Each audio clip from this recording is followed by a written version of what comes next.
Rahayu Sagung Dumadi. Kembali lagi di channel Babat Nusantara. Pada video kali ini akan mengulik sedikit cerita Prabu Siliwangi.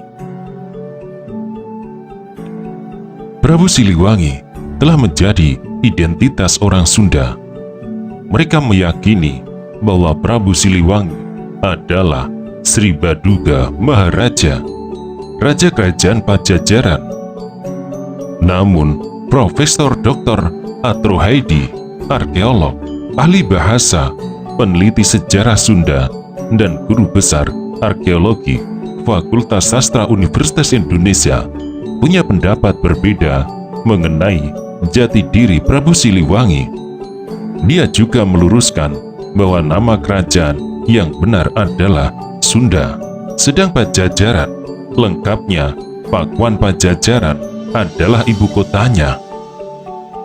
Ayat memiliki pendapat bertentangan setelah meneliti naskah Wangsakerta dari Cirebon sejak akhir tahun 1970-an. Naskah berbahasa Cirebon ini ditulis selama 21 tahun, dari tahun 1677 sampai 1698, dengan aksara Jawa dan tebal tiap buku atau jilid sekitar 200 halaman. Para penyusunnya mengatakan bahwa naskah Wangsakerta adalah buku induk riwayat Nusantara untuk menjadi pegangan bagi mereka yang ingin mengetahui riwayat dan kisah tanah kelahiran dan para leluhur mereka. Dalam kaitannya dengan tokoh Prabu Siliwangi, naskah itu begitu merupakan pembuka jalan untuk memasuki kegelapan mengenai tokoh itu. Menurut naskah itu, kata ayat, sebenarnya tidak ada raja Sunda bernama Prabu Siliwangi. Nama itu hanyalah julukan bagi raja-raja Sunda yang mengganti Prabu Wangi yang gugur di Bubat. Prabu Wangi sendiri, nama sebenarnya adalah Prabu Linggabuana, atau dalam carita Parahyangan disebut Prabu Maharaja. Julukan Prabu Wangi diberikan kepada oleh rakyatnya karena ketegarannya mempertahankan martabat Sunda ketika akibat kelicikan Mahapati Gajah Mada bersama semua pengiring, pengawal dan putrinya yang cantik jelita, Dyah Pitaloka, gugur dalam pertempuran melawan Majapahit pada tahun 1357. Julukan itu sebagai penghormatan terhadap semua jasa dan pengabdian sang raja, sehingga namanya menjadi wangi dan harum.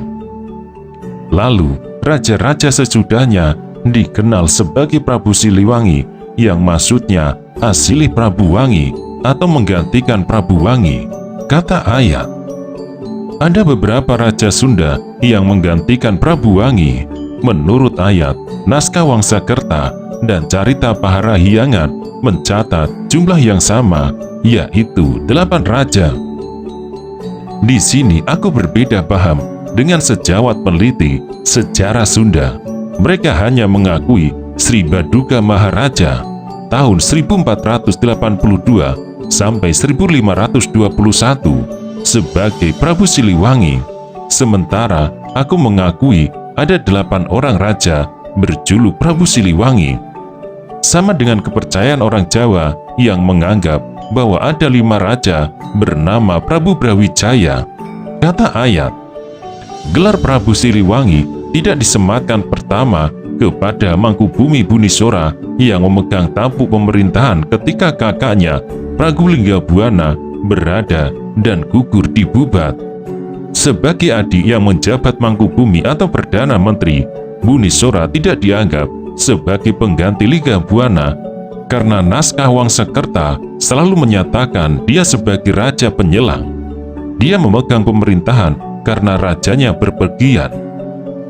Para peneliti Sunda menganggap Sri Baduga Maharaja sebagai raja Sunda terbesar.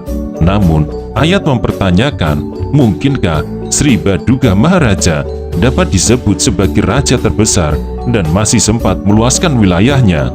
Sementara itu, dia harus menghadapi pasukan Islam dari Demak dan Cirebon. Bukankah untuk mempertahankan dirinya saja, dia harus mencari bantuan kepada Portugis yang menduduki Malaka sejak tahun 1511.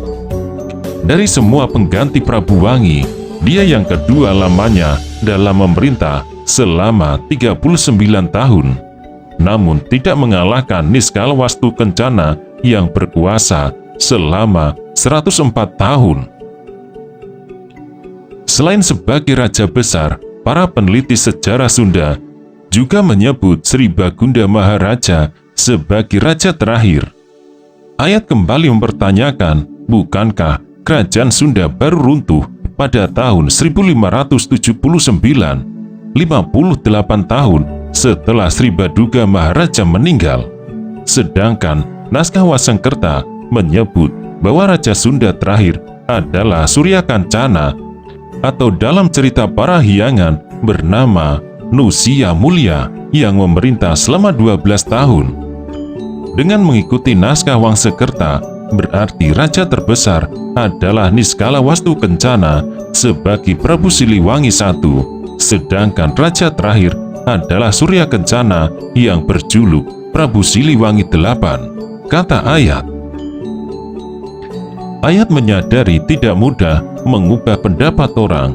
Hingga sekarang pun barangkali masih banyak yang mengamini pendapat bahwa Prabu Siliwangi hanya seorang raja, yaitu Sri Baduga Maharaja.